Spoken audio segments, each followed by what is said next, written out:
Hello welcome and अस्सलाम वालेकुम। उम्मीद है कि आप सब खैरियत से होंगे। Welcome back. आज की वीडियो का टॉपिक भी मेलबर्न के वेदर की तरह होने लगा है, क्योंकि गर्मियाँ चल रही हैं। कल सख्त गर्मी थी, पिछले 12 घंटे से रेगुलर बारिश हो रही थी, अभी जाके बारिश रुकी है। तो कुछ मौसम जो है वो मज़े का हुआ है, बट इट्स लाइक आपको जैकेट भी थोड़ी बहुत पहननी पड़ रही है।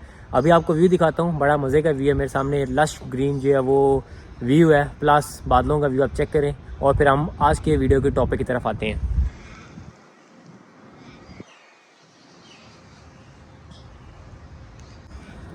तो जो मेरी आज की वीडियो का टॉपिक है ना, वो 476 से ही रिलेटेड है, बट 476 के डिपेंडेंट की बात कर लेंगे। क्योंकि जब से कोटा इनका एग्जॉस्ट हुआ है, कैप्ड हुआ है, डेफिनेटली कैप्ड हुआ, नॉट सीज। सिर्फ ये हुआ है कि वीज़ा जो है इन्होंने कहा है कि हम और ग्रांट नहीं देंगे, हम और प्रोसेसिंग नहीं करेंगे, लेकिन सीज की बात नहीं की। तो लोगों का क्या सवाल था? लोगों का सवाल था कि फॉर एग्जांपल मुझे अगर वीज़ा ग्रांट हुआ है, विल दैट अफेक्ट मी? नहीं, ऑलरेडी जो वीज़ा ग्रांट हो चुकी है उनके ऊपर कोई फ़र्क नहीं पड़ेगा। जो लोग रिगार्डलेस ऑन शोर हैं या जो लोग रिगार्डलेस ऑफ शोर हैं और वो ट्रैवल करने लगे हैं, उनके ऊपर से कोई फ़र्क नहीं पड़ने वाला। अब बात कर लेते हैं कि वो सारे लोग जो यहाँ पे आ चुके हैं और वो कह रहे थे कि हमने अपने स्पाउस को यहाँ वीज़े पे बुलाना है, तो क्या ये चीज़ हमें अफेक्ट करेगी? देखें, जो कोटा होता है ना, वो कोटा हमेशा प्राइमरी एप्लीकेंट्स पे एप्लीकेबल होता है। क्योंकि ये पीआर की मैं अगर एग्जांपल लूँ तो लास्ट ईयर जिस तरह 190 189 का कोटा था, तो लोग कह रहे थे कि बहुत सारे लोग ऐसे हैं जो कपल्स अप्लाई कर रहे हैं, फैमिलीज अप्लाई कर रही हैं। तो फॉर एग्जांपल अगर एक एप्लीकेंट है, साथ उसकी वाइफ है और 2 बच्चे हैं, तो इसका ये मतलब नहीं है कि 4 वीज़ा जो है वो एग्जॉस्ट हो चुके हैं। इसका मतलब है कि एक ही वीज़ा आपका एग्जॉस्ट हुआ है।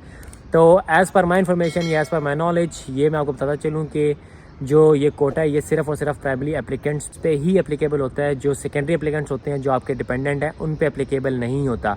तो वो सारे लोग जो स्पाउस वीज़ा अप्लाई करने लगे हैं या they are planning to apply for spouse visa on 476, मेरी रिकमेंडेशन है कि आप अप्लाई कर लें। मैं अभी होम अफेयर्स के पोर्टल में गया था, वहाँ मैंने जाके पोर्टल चेक किया तो वहाँ स्टिल ऑप्शन आ रही थी कि you can apply for 476 subsequent एंट्रेंट visa. एक और बात बता चलूँ कि इवन इमिग्रेशन की अगर आप वेबसाइट पे जाएंगे तो वहाँ पे जो चीज़ मेंशन है वो ये लिखा है कि आप नई 476 की एप्लीकेशन नहीं डाल सकते। अगर आप डालेंगे सो दैट बिकम्स इनवैलिड। लेकिन डिपेंडेंट या सेकेंडरी एप्लीकेंट के बारे में कोई इन्फॉर्मेशन वहाँ पे नहीं है, क्योंकि ये सेकेंडरी एप्लीकेंट को एज अ प्राइमरी एप्लीकेंट या कोटे में जो है वो काउंट नहीं करते। तो वो सारे लोग जो अप्लाई करना चाहते हैं, it's a good news for all of them. आप लोग अप्लाई कर लें because that doesn't count under quota. So आप लोगों का जो कोटा है वो एग्जॉस्ट नहीं हुआ, आप अपनी डिपेंडेंट का वीज़ा अप्लाई कर सकते हैं। अब आ जाते हैं उस तरफ जो है स्टडी वीज़ा फॉर 476 डिपेंडेंट। तो जो स्टडी वीज़ा 476 का, क्या मैं फॉर एग्जांपल अपनी स्पाउस को यहाँ ले आया हूँ या लेके आता हूँ, तो क्या मैं 476 वीज़े के ऊपर स्टडी वीज़ा अप्लाई कर सकता हूँ? देखें, ये बात मैं पहले भी कर चुका हूँ, क्योंकि लोग पूछे थे कि जिस तरह अभी ये कोटा ख़त्म हो गया, अब पता नहीं 476 कंटिन्यू होता है नहीं होता, तो हमें क्या करना चाहिए? मेरा आप सबको यही मशवरा है कि देखें, आप लोग कोशिश करें कि इस टाइम नहीं पीआर टारगेट कर लें, बट स्टिल अगर आप पीआर टारगेट नहीं कर सकते तो आप अपनी स्पाउस को स्टूडेंट वीज़े में डलवा सकते हैं। लेकिन with implementation of new policies जो उन्होंने की और फिर जो जीएसटी है, जेन्युइन स्टूडेंट टेस्ट, उसके बाद सख्ती ज़रूर हुई है। आप लोगों को किसी तरह ये चीज़ शो करानी है अपनी एसओपी में, अपनी स्टेटमेंट में, अपने एक एजुकेशन हिस्ट्री से, और आपको ये साबित करना है कि जो आप पढ़ाई करने लगे हैं उसका आपको, आपके करियर को और ऑस्ट्रेलिया को फ़ायदा होगा।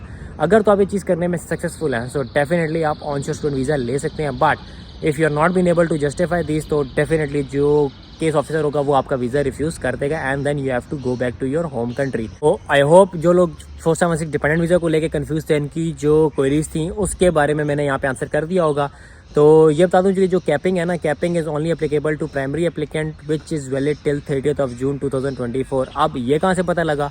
आप मिनिस्टर की जाके स्टेटमेंट पढ़ लें, उसके एक्सप्लेनेटरी नोट्स पढ़ लें, उसमें एक कमेंसमेंट डेट भी लिखी हुई है और उसमें ये भी लिखा हुआ है कि it will be repealed on 1 July 2024। तो इसका क्या मतलब हुआ? इसका मतलब हुआ कि जो इनका 476 का जो कोटा है दैट विल बी रिफ्रेश्ड, अगर तब तक वीज़ा जो है वो सीज ना हुआ या तब तक वीज़ा ख़त्म ना हुआ। मेरे से पूछेंगे या मेरी क्या रीडिंग है या मेरी क्या जजमेंट है, मैं आपको बता दूं कि मेरे से अगर आप पूछें या जो मैं चीज़ें यहाँ पे देख रहा हूँ, लाइक इंजीनियर ऑस्ट्रेलिया ने शोर मचाया हुआ है, उसके साथ साथ यहाँ पे जो इनकी कंस्ट्रक्शन इंडस्ट्री है विक्टोरिया में स्पेसिफिकली, उसने थोड़ा शोर मचाया हुआ है कि आप लोगों ने जो पॉलिसी डिफाइन की उसमें आपने इंजीनियर्स को नेगलेक्ट किया है, क्योंकि हम लोग शॉर्ट ऑफ एम्प्लॉयज़ हैं या हम शॉर्ट ऑफ जो है वो लोग हैं। सो मेरी रीडिंग के अकॉर्डिंगली या मेरी जजमेंट के अकॉर्डिंगली वो क्या करेंगे, वो इसको कंटिन्यू रखेंगे या फिर इसका नाम चेंज कर देंगे, लाइक आई यूज्ड टू से in my every other video. अभी आप लोग किसी भी चीज़ के बारे में शॉर्ट कोई इन्फॉर्मेशन नहीं दे सकते, क्योंकि अभी तक होम अफेयर ने सिर्फ ये कहा है कि हमने ये वीज़ा कैप कर दिया है, उन्होंने ये नहीं कहा कि वीज़ा ख़त्म हो गया है। कैप का मतलब होता है कि उस साल का कोटा एग्जॉस्ट हो चुका है। मैं इस बात पे बार बार एम्फेसाइज़ कर रहा हूँ, क्योंकि इस कैपिंग के बाद भी बहुत सारे लोगों के जहन में सवाल आ रहा है कि हम क्या वीज़ा अप्लाई कर दें। आप अप्लाई करेंगे तो एप्लीकेशन इनवैलिड हो जाएगी, आपकी जो फ़ीस है वो सबमिट नहीं होगी। तो कोई भी बंदा 30 जून 2024 तक ये वीज़ा अप्लाई नहीं कर सकता, और जिन लोगों ने वीज़ा अप्लाई किया है उनके पास ऑप्शन आ जाएगी कि आप अपना रिफ़ंड अप्लाई कर सकते हैं।